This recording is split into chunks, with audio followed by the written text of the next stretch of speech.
تو آج ہم اسٹارٹ کرنے لگے ہیں الٹرا ساؤنڈ تھراپی اکوپمنٹ ہیزٹ کہ الٹرا ساؤنڈ تھراپی کرنے کے دوران یا جب بھی ہم الٹرا ساؤنڈ پرفارم کرتے ہیں تو کیا کیا ہیزرز ہو سکتے ہیں، ان کے اندر جو انسٹرومنٹ ہوتے ہیں ان کی وجہ سے، یا پھر ہماری ٹیکنیکلٹیز ایسی ہوتی ہیں جن کو ہم صحیح سے یوز نہیں کرتے، جس کی وجہ سے ہمیں کون کون سے ہیزرڈ ہوتے ہیں۔ سب سے پہلے کیا ہے ٹیشو ہیٹنگ۔ ٹیشو ہیٹنگ کا مطلب یہ ہے کہ آپ جس جگہ سے الٹرا ساؤنڈ کر رہے ہیں، جس جگہ پہ الٹرا ساؤنڈ کر رہے ہیں، وہاں پر الٹرا ساؤنڈ کی انرجی یا اس کی ویوز اتنی زیادہ ہیں جس کی وجہ سے ہیٹنگ پرولونگ ہیٹنگ ہو رہی ہے۔ جب ہیٹ کیا ہے ایک جگہ پہ بہت زیادہ فال آؤٹ کرے گی تو وہ جگہ برن ہوگی اور پیشنٹ کیا ہوگا، ڈسکمفرٹ ہوگا۔ تو اس کی پریکاشن مطلب اس کی احتیاط یہ ہے کہ ہم کیا کریں، جو بھی الٹرا ساؤنڈ پرفارم کر رہا ہے وہ کیا ہو، ایک تو ٹرینڈ ہونا چاہیے اور اس کو کیا کرنا چاہیے، اس ڈیوائس کے حساب سے اس کی ڈیوریشن کو فالو کرنا چاہیے، تاکہ ہم کیا کریں اوور ہیٹنگ سے بچ جائیں اور ہمیں برننگ اور ڈسکمفرٹیبلٹی نہیں ہوگی۔ نیکسٹ ہے کیویٹیشن۔ اچھا، کیویٹیشن کیا ہوتی ہے؟ الٹرا ساؤنڈ کی جو ویوز ہوتی ہیں، ایک نیچرل فینومینا یہ ہے کہ الٹرا ساؤنڈ جب پرفارم ہو رہا ہوتا ہے کہ جب ویوز بنتی ہیں تو کیا ہوتا ہے، ہماری اسکن میں یا ٹیشو میں یا فلوئڈ میں کیا ہوتے ہیں، ببلز بننا شروع ہو جاتے ہیں۔ ان ببلز کی وجہ سے کیا ہوتا ہے، الٹرا ساؤنڈ کی جو امیج ہوتی ہے وہ اچھی آتی ہے۔ لیکن کئی بار یہ ہوتا ہے اگر ہم اس کو بہت زیادہ یوز کر رہے ہیں، سم ٹائم نارمل بھی کیا ہوتا ہے، جب ایئر ببل بنتا ہے تو ایئر ببل بننے کی وجہ سے ہمارے سیل کیا ہو سکتے ہیں، ڈیمیج ہو سکتے ہیں۔ تو اس لیے ہمیں کیا کرنا ہے، ہمیں اس کی جو انٹینسٹی ہے اس کو اس کے لیول پہ رکھنا ہے، اچھی طریقے سے یوز کرنا ہے اور ایکسپوجر جو ہے اس کو زیادہ پرولونگ نہیں کرنا۔ نیکسٹ ہے بون ہیٹنگ۔ بون ہیٹنگ کا مطلب یہ ہے کہ اگر آپ کسی ایسی بون جو کہ سافٹ بون ہو اور جس کے اوپر اسکن کی لیئر بہت شارٹ ہو، اس پہ ہم کیا کریں گے، الٹرا ساؤنڈ کریں گے تو وہاں پر کیا ہوگا، انجری اور ڈسکمفرٹیبلٹی کے چانسز زیادہ ہوں گے۔ تو کوشش کریں ڈائریکٹ جو ہے ہم الٹرا ساؤنڈ اس جگہ پہ اپلائی نہ کریں، اگر اپلائی کر بھی رہے ہیں تو کیا کریں، اس کی انٹینسٹی کو کم کریں، بار بار پیرامیٹرز مانیٹر پہ چیک کرتے رہیں۔ ایسے تھرمل ایفیکٹ۔ اچھا جی، الٹرا ساؤنڈ کیا ہے، ایک انرجی ہے ویوز کی فارم میں۔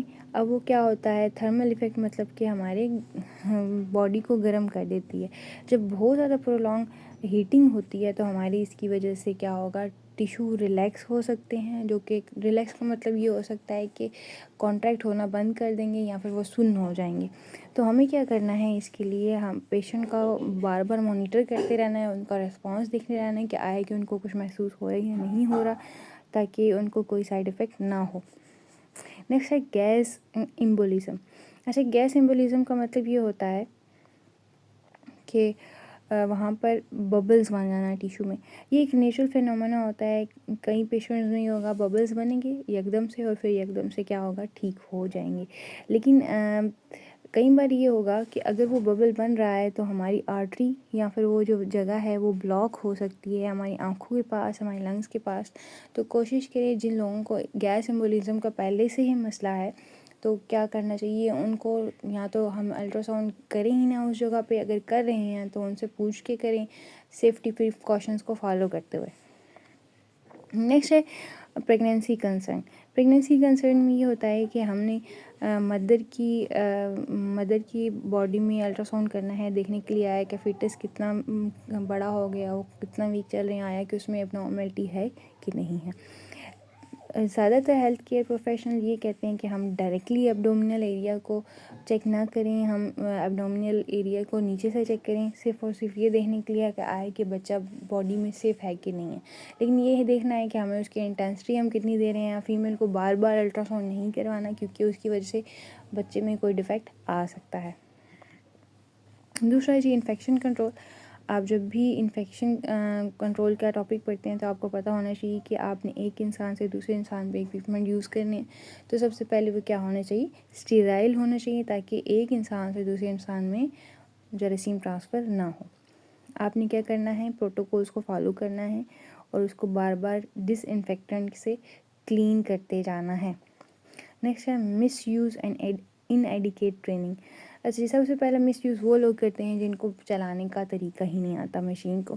دوسرا یہ ہوتا ہے کہ ایک انسان نے الٹرا ساؤنڈ تو کر لیا ہے، اس میں اسپیشلائزیشن تو کر لیا ہے، لیکن اس کی پریکٹس اتنی نہیں ہے، تو اس کو سب سے پہلے چاہیے کہ وہ اس شعبے میں سب سے پہلے اچھی ٹریننگ لے، تاکہ کیا ہو ہم لوگ غلط چیزوں سے یا پھر غلط نتائج سے بچ سکیں۔ تو اور جو بھی انسان ڈیوائسز کو یوز کر رہا ہے اس کو چلانے کی پراپر ایجوکیشن ہونی چاہیے۔ نیکسٹ ہے ڈیوائس مال فنکشن۔ اچھا جی، مال فنکشن کہتے ہیں کوئی خرابی۔ اگر ہماری ڈیوائس جو ہے خراب ہو چکی ہے یا اس کے اندر کوئی ایسی چیز آ گئی ہے وہ ان یوزول رزلٹ دے رہی ہے، تو مطلب کیا ہے، ہماری ڈیوائس سیف نہیں ہے، یا پھر وہ جو رزلٹ آئے گا وہ سیف نہیں ہوگا، نہ ہمارے لیے نہ ہی پیشنٹ کے لیے۔ تو ہمیں کیا کرنا ہے، ہمیں بار بار ڈیوائس کو چیک کرنا ہے، ڈیلی بیسس پہ نہ سی ویکلی کریں، اور دیکھتے رہیں اس کی مینٹیننس کو۔ نیکسٹ ہے پیشنٹ ڈسکمفرٹ۔ اچھا، سب سے پہلے یہ ہوتا ہے کہ پیشنٹ ایک تو ڈاکٹر کے پاس آئے گا، وہ سب سے پہلے ویسے ہی ڈسٹرب ہوگا، ڈسکمفرٹیبل ہوگا، تو وہ کیا ہوگا، آپ نے کیا کرنا ہے، اس کو مانیٹر کرنے کے دوران پیشنٹ کو ریلیکس کرنا ہے، اس سے ڈائریکٹ اور کلیئر کمیونیکیشن کرنی ہے، تاکہ کیا ہو، آپ ایزیلی پیشنٹ کو چیک اینڈ بیلنس کر سکیں، اور وہ چیزیں آپ دیکھنا چاہتے ہیں، جو اسکیننگ کر رہے ہیں، وہ آپ اچھے طریقے سے کریں۔ نیکسٹ ہے جی، اس کا سمری لکھی ہوئی ہے اس کے اندر کہ آپ الٹرا ساؤنڈ تھیراپی کیسے یوز کریں، اس کو سیفٹی، اس کو کیسے سیفٹی اس کی کیا ہے، اس کے اندر کون سے پروٹوکول ہیں، یہ سارے ہم نے باری باری اس ٹاپک میں پڑھ لیے ہیں۔ نیکسٹ ہمارا ٹاپک ہے ہیزرڈ ود لیزر، کہ ہم لیزر کو یوز کرنے سے کیا ہو، ہمیں کیا کیا نقصان ہو سکتے ہیں اور ہمیں ان سے کیسے بچنا ہے۔